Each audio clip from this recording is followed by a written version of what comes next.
Hello, dear friends. One of our subscribers sent me a BuWizz 3.0 Pro controller for repair. It's a wireless control unit for the LEGO Technic construction set. The defect prevents it from connecting to the smartphone via Bluetooth. The problem occurred after liquid spilled on it. I'm checking the defect. When I press the power button, the LEDs start flashing. However, the smartphone can't detect the new device.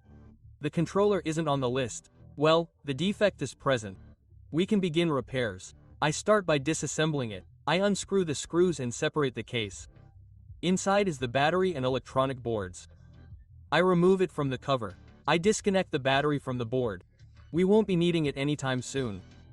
By the way, we can already see green oxidation on its connector.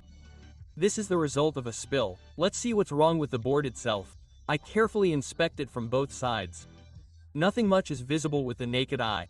Let's look under a microscope. Okay, a small amount of oxidation is visible here. In general, it's present almost throughout the board.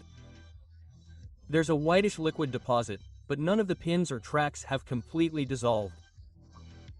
In other words, the clogging was mild, so to speak. Overall, our subscriber was lucky. In this case, simply removing the loose deposit with a brush dipped in gasoline is sufficient. I'm showing the result after this simple procedure. Now everything is clean. I connected the battery, and the controller was immediately detected after powering it on. There it is, the BuWizz. Overall, the repair could have been completed at this point, but since the board contains datagrams and microchips, which could also harbor oxidation, I decided to further clean the board in an ultrasonic bath. Incidentally, it's a useful tool. This bath is used for cleaning jewelry, but it's also ideal for such small boards. I can recommend it. The link will be in the description.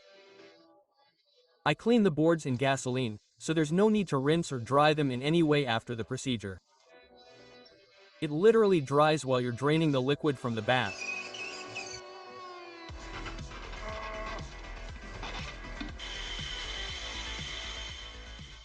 So, I installed the board, assembled the case, and tested the device. The kit didn't include any motors or anything else that could be controlled, so I was only able to test the controller in the app using the built-in testing function. We'll leave that to the owner's discretion. I checked the charger. The current from the charger is 1.4A. The green indicator indicates the end of the process. I couldn't find any additional defects, so the repair can be completed. Dear friends, that's all for today.